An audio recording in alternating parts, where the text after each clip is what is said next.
चलिए देखा जाए question number 26 from exercise 8 chapter R S Agarwal. क्या दिया गया है? In the given figure A B parallel C D. चलो आप देख सकते हो कि इस फिगर में ए बी लाइन जो है वो सी डी का पैरेलल है।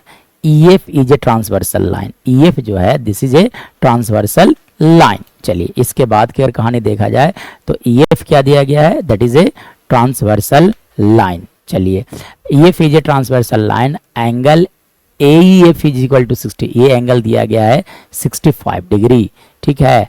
और एंगल DFG 30 डिग्री, मतलब DFG जो है वो 30 डिग्री है। तो and EGF is equal to 90 degree. EGF मतलब ये वाला एंगल जो देख रहे हो आप, this is equal to 90 degree, ठीक है। तब आपको कैलकुलेट करना है कि x का वैल्यू क्या होगा। Find the value of x। सो कैसे बनेगा? तो देखो z जब भी बनता है तो दोनों एंगल इक्वल होते हैं। देखो तो यहाँ से आप देख सकते हो कि a से e चले जाओ, e से f आ जाओ और f से d चले जाओ।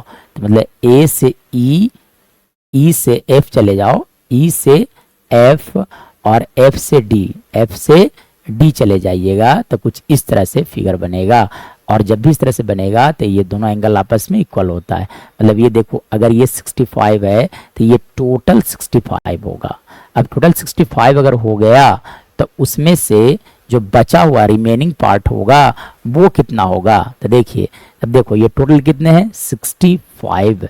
अब 65 में से 30 यूटिलाइज हो चुका है, मतलब ये जो रिमेनिंग एंगल है, जो रिमेनिंग एंगल बचा हुआ है वो वाला होगा आपका 35 डिग्री होगा। चलिए अब देखो तो इन ट्रायंगल अगर मैं बात करूं, इन ट्रायंगल